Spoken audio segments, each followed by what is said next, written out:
Master മറ്റ് ഗാനങ്ങളിലേക്ക് കിടക്കാം. നല്ല നല്ല അനവധി ആയിരക്കണക്കിന് ഗാനങ്ങളുണ്ട്. മാസ്റ്ററുടെ ശബ്ദത്തിലൂടെ നേരിട്ട് കേൾക്കുക പറഞ്ഞാൽ അതൊരു ഭാഗ്യമല്ലേ.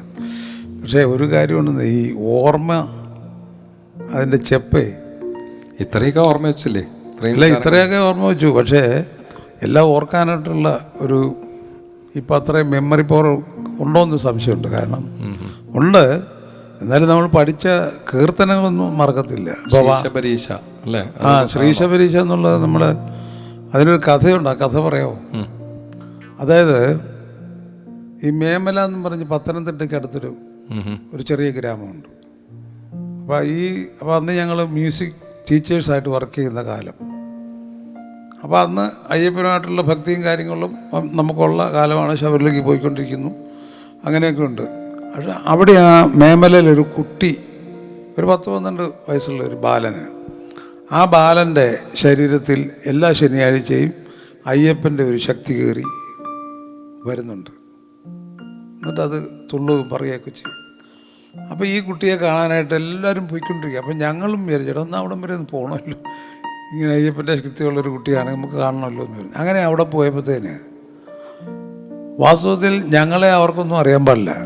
ഞങ്ങളവിടെ വന്നിട്ടുണ്ടോയെന്ന് പോലും അവർക്കറിയാൻ പറ്റില്ല. പെട്ടെന്ന് ഈ കുട്ടിക്ക് ഈ കുട്ടി ഒരു റൂമിൽ കയറും. അവിടെ ഒരു അയ്യപ്പൻ്റെ പടമൊക്കെ ഉണ്ട്, അവിടെ നിലവിളക്കുണ്ട്, അത് കത്തിച്ച് വെച്ചിരിക്കുക. അപ്പോൾ ആ നിലവിളക്കിൻ്റെ സമീപത്ത് ചെന്നിട്ട് കയ്യിലിങ്ങനെ ഭസ്മമിട്ടിട്ട് ഭസ്മത്തിൽ ഇങ്ങനെ കർപ്പൂരം കത്തിച്ചിട്ട് ഇങ്ങനെ ആരാധിക്കും ഈ കുട്ടി. അപ്പം ഇങ്ങനെ ആരാധിച്ച് കഴിയുമ്പോൾ അപ്പോൾ എല്ലാവരും വളരെ പ്രിൻ്റം സൈലൻ്റ്, നിശബ്ദമായിട്ട്. ആരെങ്കിലും ഒരു ചെറിയ ശബ്ദം ഉണ്ടാക്കിയാൽ അന്നേരം പോകും. അന്ന് പിന്നെ ഒന്നും തെളിവായിട്ട് വരത്തില്ല, ആ കുട്ടിക്ക് ശക്തി കയറത്തില്ല. അപ്പോൾ എല്ലാവരും അങ്ങനെ നിൽക്കണം, മൗനമായിട്ട് നിൽക്കുക. അതിൻ്റെ ഇടയ്ക്ക് ഈ കർപ്പൂരം കത്തിച്ച് പെട്ടെന്ന് ടക്കെന്ന് ഒരു തിരി കത്തുന്ന പോലെ പെട്ടെന്ന് പിടിച്ചു. ആ കുട്ടി അവിടെ നിന്ന് വാഞ്ഞു ഓടിച്ചെന്ന് വേറൊരു റൂമിലോട്ട് കയറുന്നു. അവിടെ ഇരുന്നുകൊണ്ട് ഉടനെ വിളിച്ചു പറഞ്ഞു, കോട്ടയത്ത് നിന്ന് ജയവിജയന്മാർ വന്നിട്ടുണ്ട്, അവരെ ഉടനെ ഇവിടെ വരാൻ പറയും എന്ന് പറഞ്ഞു. അപ്പം ഞങ്ങൾ അതിശയിച്ചു, എടാ ഇത് ആരാ ഇതാ കുട്ടി പറഞ്ഞു. അതവിടെ ചെന്നേ പറഞ്ഞാൽ ഇത് വിളിച്ചു പറഞ്ഞേ. പിന്നെ ഞങ്ങൾ ഓടിച്ചെന്ന് ഇവിടെ ആ റൂമിൽ പോയിരുന്നു. അപ്പോൾ അദ്ദേഹം ആ കുട്ടി പറയുക, മക്കളെ എന്നാണ് പറഞ്ഞത്, മക്കളെ എനിക്കറിയാം, ശബരിമലയിൽ പോകാറുണ്ട്, അവിടുത്തെ വലിയ ഭക്തന്മാരാണ്, ഞാൻ അറിയുന്നുണ്ടെന്നൊക്കെ അങ്ങനെ പറഞ്ഞു. അപ്പോൾ അതൊരു അയ്യപ്പൻ്റെ ഒരു ശക്തിയാണ് ആ കുട്ടിയിൽ പ്രവേശിച്ചിരിക്കുന്നത്, നമുക്ക് അന്നേരം മനസ്സിലാകും.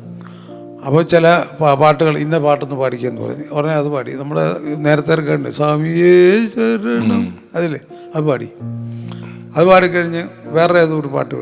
അപ്പം അദ്ദേഹം ആ കുട്ടി പറഞ്ഞു, ഒരു കാര്യം ചെയ്യണം, ഇവിടുത്തെ ഈ മേമലയെ പറ്റി ഒരു പാട്ട് നിങ്ങൾ തന്നെ എഴുതി നിങ്ങൾ തന്നെ അത് ട്യൂൺ ചെയ്തിട്ട് ശബരിമല പാടണം. അത് എക്കാലത്തും പാടുകയും വേണം, ഒരിക്കലും ശബരിമല പോകുമ്പോൾ അത് പാടാതിരിക്കരുത്. അങ്ങനെ അടുത്ത ശനിയാഴ്ച വരുമ്പം ഈ പാട്ട് നിങ്ങൾ എഴുതിക്കൊണ്ട് വരണം, ഇവിടെ പാടണമെന്നും പറഞ്ഞു. ഈ പാട്ട് വാസ്തവത്തിൽ ഞങ്ങൾക്ക് അങ്ങനെയൊന്നും കവിത എഴുതാനൊന്നും വശമൊന്നുമില്ല. ഇവരൊക്കെ എഴുതിത്തരുന്ന കവിത ട്യൂൺ ചെയ്ത് സംഗീത സംവിധാനം ചെയ്യുന്നില്ലാതെ അറിയാൻ പാടില്ല. അപ്പം ഞങ്ങൾ രണ്ടുകൂടെ വാസ്തവത്തിൽ അന്ന് രാത്രി ഇരുന്ന് ഈ ശബരീശ എന്നുള്ള പാട്ട് എഴുതി അങ്ങനെ എഴുതി ട്യൂൺ ചെയ്തിട്ട് അടുത്ത ശനിയാഴ്ച മേമല ചെന്നപ്പോൾ ഇത് ആ ദൈവികാരിൽ വരുന്ന ആ കുട്ടിയുടെ മുമ്പ് പാടി. വളരെ സന്തോഷം തോന്നി. ഈ പാട്ട് അന്നത് റെക്കോർഡ് കിട്ടില്ല, അതാ എൻ്റെ രസം. അത് കഴിഞ്ഞ് പിന്നെ അത് ജയചന്ദ്രനെ കൊണ്ട് പാടിക്കുകയായിരുന്നു. അങ്ങനെ ആ പാട്ടുണ്ടായത്. അങ്ങനെ അതിൻ്റെ അകത്തൊരു അയ്യപ്പൻ്റെ സാന്നിധ്യമുണ്ട് ആ പാട്ട്. അത് വളരെ വാസ്തവത്തിൽ വളരെ ഹിറ്റായി ആ പാട്ട്. കേൾക്കാം. ശ്രീ ശബരീശ ദീനദയാള മേമലവാഴും ശ്രീകണ്ഠ ശരണം ശരണം നിൻ പദകമലം പുലിവാഹനനാം അയ്യപ്പ. ശ്രീ ശബരീശ ദീനദയാള മേമലവാഴും ശ്രീകണ്ഠ ശരണം ശരണം നിൻ പദകമലം പുലിവാഹനനാം അയ്യപ്പ.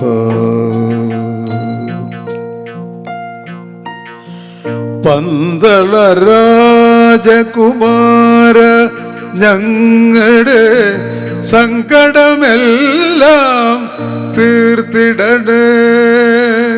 പന്തള രാജകുമാര ഞങ്ങളുടെ സങ്കടമെല്ലാം തീർത്തിടണേ. പമ്പവാസ മണികണ്ഠ പമ്പവാസ മണികണ്ഠ ശ്രീ ശബരീശ്വരൻ അയ്യപ്പ. ശ്രീ ശബരീശ ദീനദയാള മേമലവാഴും ശ്രീകണ്ഠ ശരണം ശരണം നിൻപദകമലം പുലിവാഹനനാം അയ്യപ്പ. ഈയിടെ മാഷക്ക് വളരെ ചെറുപ്പമായതിൻ്റെ ഒരു ആഘോഷം എറണാകുളത്ത് നടന്നു എന്ന് കേട്ടല്ലോ. 40 വയസ്സായി. എത്ര വയസ്സായപ്പോൾ? 45. അറിഞ്ഞോ? അത് വളരെ പെട്ടെന്നായിരുന്നു. വാസ്തവത്തിൽ ഞാൻ എൻ്റെ ഈ സപ്തതി ആഘോഷം തന്നെ വാസ്തവത്തിൽ നടത്തണ്ട എന്നുള്ള രീതിയിൽ ഇങ്ങനെ പോയിക്കൊണ്ടിരിക്കുകയായിരുന്നു. അപ്പോൾ ചെമ്പയിൽ ചെന്നപ്പോഴത്തേന് അവിടുത്തെ ഞങ്ങൾ വെച്ച അദ്ദേഹത്തിൻ്റെ പ്രതിമയുണ്ട്. അതിൽ കുറച്ച് നല്ല ഭംഗിയായിട്ട് അത് ഒന്ന് ക്ലീൻ ചെയ്യണമായിരുന്നു. അപ്പോൾ അതിന് പോയി. ഇപ്പോൾ പെയിൻ്റൊക്കെ അടിച്ച് കഴിഞ്ഞപ്പോഴത്തേന് വർത്തമാനത്തിൻ്റെ ഇടയ്ക്ക് പറഞ്ഞു സപ്തതി പോലും ആഘോഷിക്കാൻ ഒത്തില്ല എന്ന് പറഞ്ഞു. അയ്യോ, സപ്തതി ആഘോഷിക്കണ്ട, അത് നമുക്ക് ഇവിടെ വെച്ച് ആഘോഷിക്കാമെന്ന് പറഞ്ഞ് അവിടുത്തെ അഗ്രഹാരത്തിലെ ആളുകളെല്ലാം കൊണ്ട് പറഞ്ഞ് അത് ഭയങ്കരമായിട്ട് ആഘോഷിക്കാൻ തന്നെ അങ്ങ് തീരുമാനിച്ചു. അത് കഴിഞ്ഞ വർഷമാണ്. ശരി. അപ്പോൾ അത് അതിൻ്റെ അകത്ത് മമ്മൂട്ടിയൊക്കെ വന്നു, കവിയൂർ പൊന്നം വന്നു, ഒരുപാട് വന്നായിരുന്നു, വലിയ സാഹിത്യകാരന്മാരൊക്കെ വന്നു. അവിടെ ഗംഭീരമായിട്ടങ്ങ് നടന്നു. ഇതെല്ലാം കഴിഞ്ഞ് ഞാൻ വീട്ടിൽ ഒരു 5-6 മാസമായിട്ട് ഇങ്ങനെ ഇരിക്കുകയായിരുന്നു. അപ്പോൾ അതിൻ്റെ ഇടയ്ക്ക് രമേശൻ നായരും നമ്മുടെ സജി എന്ന് പറഞ്ഞ ആളുമൊക്കെ ആയിട്ട് വന്നു. അപ്പോൾ അവർക്ക് ഈ രവീന്ദ്രൻ ഫൗണ്ടേഷനുണ്ട്, മ്യൂസിക് ഫൗണ്ടേഷൻ. ഞങ്ങളൊരു കാര്യം തീരുമാനിച്ചു. ജയൻ്റെ 75ാമത് ജന്മദിനം ആഘോഷിക്കാൻ പോവുകയാണ്. അതിപ്പോൾ ആയല്ലോ. അപ്പോൾ അതെന്താണെന്ന് നോക്കിയപ്പോൾ ഞാനത് 20-ാം തീയതി പറഞ്ഞു, കഴിഞ്ഞ മാസം. അപ്പോൾ അത് നമുക്ക് ആഘോഷിക്കണം. അതിന് വളരെ വിപുലമായിട്ടുള്ള പരിപാടികളാണ് ഞങ്ങൾ ആസൂത്രണം ചെയ്തിരിക്കുന്നത്. നമ്മുടെ 2 താരങ്ങളെയും വിളിക്കണം. മമ്മൂട്ടി ആൻഡ് മോഹൻലാൽ, പിന്നെ കവിയൂർ പൊന്നമ്മ, സുകുമാരി ചേച്ചി, എൽ സുബ്രഹ്മണ്യം, മറ്റേ കവിതാ കൃഷ്ണമൂർത്തി, പിന്നെ അദ്ദേഹമല്ലേ വേറൊന്നുട്ടി ഇപ്പോഴത്തെ ചെയർമാൻ രാധാകൃഷ്ണൻ. ഓക്കെ. ഇവരെ എല്ലാം വിളിച്ചൊരു ഗംഭീര പരിപാടിക്ക് ആസ്വദിച്ച് ഞാനതിന് സമ്മതിക്കുകയും ചെയ്തു. അങ്ങനെ അത് വലിയ ഗംഭീരമായിട്ട് നടന്നു. അതിപ്പോൾ അതിൻ്റെ അകത്ത് സംഗീത സാമ്പ്രാട്ടെന്നൊരു ബിരുദം, അത് മമ്മൂട്ടി എനിക്കൊരു വലിയ ഫലകത്തിൽ എഴുതി തന്നു. ഇത് അതിൻ്റെ കിട്ടിയതാണ്. ഇത് കഴിഞ്ഞ ഉടനെ ഞാൻ എടുക്കും. ഇത് വീരശൃംഖലയാണ്. ഈ ഇന്റർവ്യൂ കഴിഞ്ഞ ഉടനെ ഞാൻ എടുക്കാൻ പോകും. കണിശമായിട്ട് തന്നേക്കാം. കാരണം ഇതൊരു നല്ല ഒരു ഒരു ഒരു എന്താ പറയുക, ഒരു അരിഞ്ഞാണം പോലെ കഴിക്കുക. അപ്പോൾ ഇതിനു മുമ്പ് വേറെ അവരെ ചെമ്പയിലിട്ടത് വലിയൊരു രുദ്രാക്ഷമാലയാണ്. അതിൽ ചെമ്പൈ സംഗീത കലാനിധി എന്ന് കൊടുത്തിട്ടുണ്ട്. എൻ്റെ ഇവിടെ കിടപ്പുണ്ട്. അത് വലിയ മാലയാണ്. അപ്പോൾ അതവർ അവിടെ ഇട്ടായിരുന്നു. അങ്ങനെയൊക്കെ ഒരു പുരസ്കാരങ്ങളുടെ ഒരു ഘോഷയാത്ര ഇപ്പോൾ നടന്നുകൊണ്ടിരിക്കുകയാണ്. എന്തോ വയസ്സുകാലത്ത് വയസ്സായിട്ടില്ലല്ലോ. അല്ല, ഗുരു മാഷ്ട വയസ്സിന് ഒരിക്കലും ആ ശബ്ദത്തിൽ അറിയുന്നില്ല. ഗുരുപ്രസാദമാണ് ഇപ്പോൾ ഉണ്ടായിക്കൊണ്ടിരിക്കുന്നത്. നമ്മുടെ ഒന്നും കഴിവില്ല. ഗുരുനാഥൻ അനുഗ്രഹിച്ചാൽ നമുക്ക് കഴിവൊക്കെ നമ്മുടെ. അതാ ഞാൻ പറഞ്ഞത്, ചെമ്പൈ സ്വാമി ശരിക്കും അനുഗ്രഹിച്ചിട്ടുണ്ട് ജയമാഷ്. കണിശമായിട്ടും അക്കാര്യത്തിൽ ലോഭമില്ലാതെ അനുഗ്രഹിച്ച ഒരു കൂട്ടത്തിലാണ് അദ്ദേഹം. മാത്രമല്ല ജയമാഷിന്റെ മകൻ മനോജ് കെ ജയൻ, അദ്ദേഹവും സംഗീതവുമായിട്ട് വളരെ അടുത്ത് നിൽക്കുന്ന ഒരാളാണ്. വളരെ നന്നായി പാടുന്ന ഒരു കലാകാരൻ. അവന് വളരെ നന്നായിട്ട് ഉള്ള ഒരു ജ്ഞാനം കിട്ടിയിട്ടുണ്ട്. തീർച്ചയായിട്ടും. വാസ്തവത്തിൽ അതിനകത്ത് അത്ഭുതം എന്ന് പറയാൻ അത് ജന്മസിദ്ധമാണ്. നമ്മുടെ മകനാണ്, പക്ഷെ അവന് ബീജഗുണം അല്ല, 2 പേരുണ്ട്. ബിജു കെ ജയൻ എന്ന് പറഞ്ഞ അവനുണ്ട്. അവനും സംഗീതം പാടും, നന്നായിട്ട് പാടും. അവനും ഇപ്പോൾ കുവൈറ്റ് ജോലിയാണ് അവിടെ. അപ്പോൾ ഇതിന് ഈ 2ാമത്തെ പ്രോഗ്രാമിന് വരാനൊത്തില്ല ബിജുവിന്. ഈ ജോലി മറ്റേ ആദ്യത്തേന് വന്നിരുന്നു. മനോജിന് ഇത്തവണ സ്റ്റേറ്റ് അവാർഡ് കിട്ടിയിട്ടുണ്ട്. അഭിനയസിദ്ധി എങ്ങനെ കിട്ടി പുള്ളിക്ക്? അഭിനയസിദ്ധി ഒരിക്കൽ വീട്ടിൽ ഇങ്ങനെ കോളേജിൽ പോയിക്കൊണ്ടിരുന്ന കാലമായിരുന്നു. അപ്പം ഒരു ദിവസം വീട്ടിൽ നിന്ന് ഇവൻ കരഞ്ഞുകൊണ്ട് ഇറങ്ങി വരുന്നു. കണ്ണിൻ്റെ അകത്തുനിന്ന് ഇങ്ങനെ കണ്ണുനീര് വരുന്നുണ്ട്. ഞാൻ പറഞ്ഞു, നീ തന്നെ കരയുന്നേ? അല്ല, ഞാനൊന്ന് അഭിനയിച്ച് നോക്കിയതാണ്. സത്യം ഇങ്ങനെയാ. അയ്യോ, നീ അഭിനയിക്കുമായിരുന്നു? അതെ, ഞാൻ ഈ സങ്കടമുള്ള ഒരു സീൻ അഭിനയിക്കുമായിരുന്നു എന്നും പറഞ്ഞു ഇവൻ ഇറങ്ങി വന്നപ്പോഴത്തേന് എനിക്ക് തന്നെ അത്ഭുതമായിപ്പോയി. സ്വയം ഡെവലപ്പ് ചെയ്തെടുത്താണ്. അതെ അതെ. എന്നിട്ട് അത് കഴിഞ്ഞിട്ട് തിക്കുറിശ്ശി സുകുമാരൻ നേരെ കാണാനിടയിൽ അവിടെ തിരുനക്കര അമ്പലത്തിൽ ഉത്സവത്തിൻ്റെ ഉദ്ഘാടനത്തിന് വന്നു. അപ്പോൾ ഇങ്ങനെ ഇവൻ്റെ കാര്യം പറഞ്ഞു. ഇവനെ ഇങ്ങനെ ഒന്നു നമുക്കൊരു കാര്യം ചെയ്യാം, അവിടെ തിരുവല്ലത്ത് ഇതൊക്കെ തുടങ്ങിയിട്ടുണ്ടല്ലോ, അതിൻ്റെ അകത്ത് ചേർത്ത് പഠിപ്പിക്കാം. അപ്പോൾ കണിശമായിട്ട് നമുക്ക് അവനെ അവിടെ ചേർക്കാം, ഇവനെ ഒരു നല്ല പ്രേമസീറാക്കാമെന്ന് പറഞ്ഞു പുള്ളി. അങ്ങനെ പുള്ളി അദ്ദേഹം അവിടുത്തെ പ്രിൻസിപ്പളായിരുന്നല്ലോ തിക്കുറിശ്ശി. അങ്ങനെ അവിടെ കൊണ്ട് ചേർത്തു. അങ്ങനെ ഒരു രണ്ട് വർഷം മറ്റും അവിടെ പഠിക്കണം. അത് അതിൻ്റെ ഇടയ്ക്ക് തന്നെ കുമ്പളകൾ എന്നുള്ള ഒരു സീരിയൽ കിട്ടി. ആ സീരിയൽ നന്നായിട്ട് അഭിനയിച്ചു. ഒരു മെൻ്റൽ ഇതായിട്ടുള്ളൊരു പയ്യൻ്റെ ആക്റ്റായിരുന്നു. നന്നായിട്ട് അഭിനയിച്ചു. അതിൽ നിന്ന് ഒരുപാട് സീരിയൽ വർക്ക് വന്നു. പിന്നെ മാമലകൾക്കപ്പുറത്തുനിന്നൊരു പടം വന്നു. അതിനകത്ത് സീരിയസ് നല്ലോണം എൻകറേജ് ചെയ്തു. ഞാൻ വളരെ അവനെ എൻകറേജ് ചെയ്യാൻ. അപ്പോൾ പാട്ടിൻ്റെ വഴിയിലൂടെ വളരെ സീരിയസ് ആയിട്ട് വരണമെന്നുണ്ടായിരുന്നില്ലേ പുള്ളി? പാട്ടിൻ്റെ വഴിയിലൂടെ വരണമെന്നുണ്ടായിരുന്നെങ്കിൽ ഞങ്ങളിവിടെ ഇല്ലായിരുന്നല്ലോ. ഞങ്ങൾ ഈ ഉപരിപഠനത്തിനും ജോലിയൊക്കെ ആയിട്ട് ഇങ്ങനെ ഒക്കെ യാത്രകളായിരുന്നു. യാത്രകളും ഇതൊക്കെയാണ്. അതുകൊണ്ട് ഇവരെ ശരിയായിട്ടൊന്ന് പഠിപ്പിക്കാൻ പലപ്പോഴും ഞാൻ അന്വേഷിക്കുമ്പോഴൊക്കെ മാഷ അമേരിക്കയിലാന്ന് പറയും. എന്താണ് അമേരിക്കയിലേക്കുള്ള? അമേരിക്കയിൽ ഒരുപാട് ഫ്രണ്ട്സ് ഉണ്ട്. അവർ തന്നെ ഇപ്പം ചെല്ലാൻ പറഞ്ഞിരിക്കുക. ഈ ഏപ്രിൽ ജൂലൈയിലൊക്കെ വേണേൽ പോകാം. അവിടുത്തെ സിറ്റിസൺഷിപ്പ് കിട്ടിയോ എന്നൊരു സംശയമുണ്ട്. സിറ്റിസൺ ഇല്ല, അത് 10 വർഷത്തേക്ക് അടിച്ചു തന്നിരിക്കുക. വെറുതെ പോകാൻ ചിമ്പ നമ്മളിവിടെ കറങ്ങി നടക്കുന്ന അവിടെ ചെന്ന് ചാവട്ടം ഉണ്ടാക്കാനൊക്കെ. പിന്നെ കുറേ പുതിയ സ്ഥലങ്ങൾ കാണാം. അമേരിക്കയിൽ ഒരുപാട് സ്ഥലമല്ലേ, പോയി കാണാനൊക്കെ ഉള്ളൊരു ഭാഗ്യം. കഴിഞ്ഞ പ്രാവശ്യം പോയപ്പോഴത്തേന് ഒഹായോ, ക്ലീവ്ലൻഡ്, പിന്നെ ഇതില്ലേ കൊളംബസ്, അവിടെയാണല്ലോ പുള്ളിയെ കണ്ടുപിടിച്ച് അവിടെയൊക്കെ പോയിരുന്നു. അങ്ങനെ ആദ്യം കാലിഫോർണിയയിലാണ് പോയത്. അവിടെ സമ്മേളനം ഉണ്ടായിരുന്നു, ഹിന്ദു സമ്മേളനം, അതിന് പോയതാണ്. അങ്ങനെ പോയപ്പോഴത്തേനും പിന്നെ എല്ലായിടത്തും കച്ചേരിയൊക്കെ ആയി. മനോജൻ്റെ ജ്ഞാനത്തെപ്പറ്റി പറയുകയാണെങ്കിൽ ഇപ്പം വാസ്തവത്തിൽ അവന് ഒരു പ്ലേ ബാക്ക് സിംഗറായിട്ട് കൂടെ വേണമെങ്കിൽ മാറാം. അതുപോലെ നല്ലൊരു തൊണ്ടയൊക്കെ ഉണ്ടായിട്ടുണ്ട്. പിന്നെ വർക്ക് ചെയ്യണം, കുറേ കൂടെ വർക്ക് ചെയ്യണം, ഇല്ലെന്ന് പറയുന്നില്ല. അപ്പോൾ സഞ്ചാരങ്ങൾ, നമ്മുടെ ശാരീരിക സഞ്ചാരം എന്നൊരു സാധനമുണ്ടല്ലോ, അത് ഉണ്ടാക്കിയെടുക്കണം. അതിന് നമ്മൾ സാധകം ചെയ്യുക അല്ലെങ്കിൽ വരച്ച എന്തെങ്കിലും ചെയ്യണം. എന്തായാലും വളരെ അഭിനയസിദ്ധിയുള്ളൊരു നടനാണ്. നല്ല നല്ല അനവധി ആയിരക്കണക്കിന് ഗാനങ്ങളുണ്ട്. മാഷിൻ്റെ ശബ്ദത്തിലൂടെ നേരിട്ട് കേൾക്കുക പറഞ്ഞാൽ അതൊരു ഭാഗ്യമല്ലേ. ഇഷ്ടമുള്ള പാട്ട്?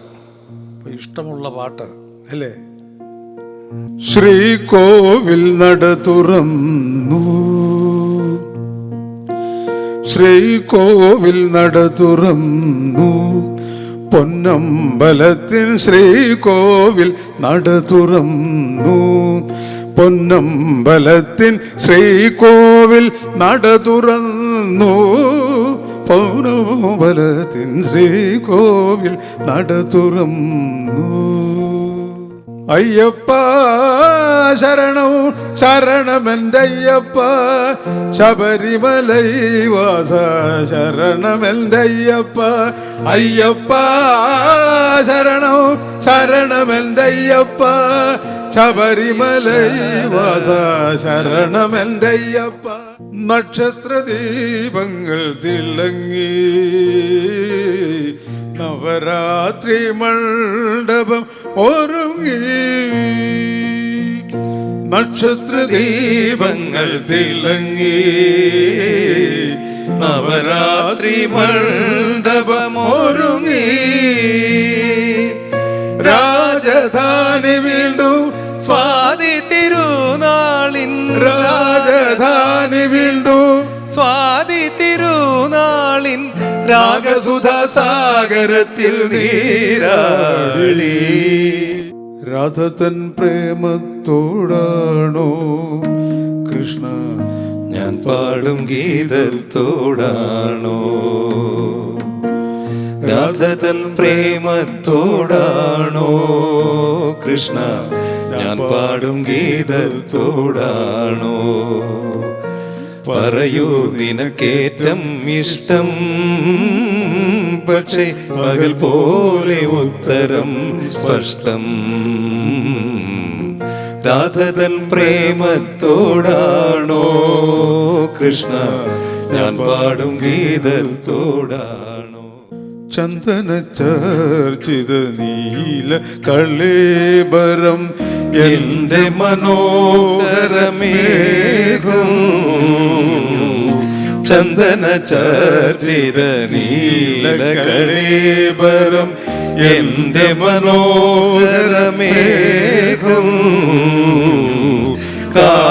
കായാമൂവിലും എന്റെ മനസ്സിലും കതിർമഴ പെയ്യുന്ന മേഘം ഇത് ഗുരുവായൂരിലെ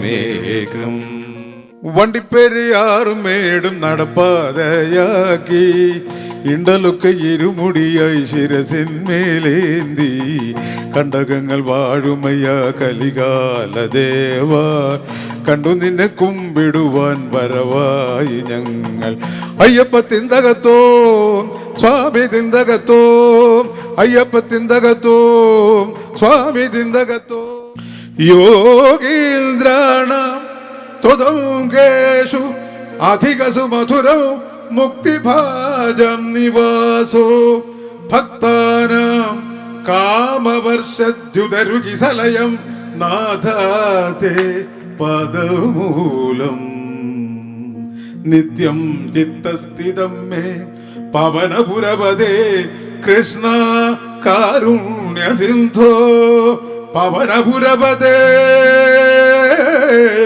കൃഷ്ണ കാരുണ്യ സിന്ധോ പവനപുരപദേ കൃഷ്ണ കാരുണ്യ സിന്ധു കൃത്വാ നിശേഷതാവാൻ പ്രതിശതു പരമാനന്ദ സന്തോഹലക്ഷ്മീ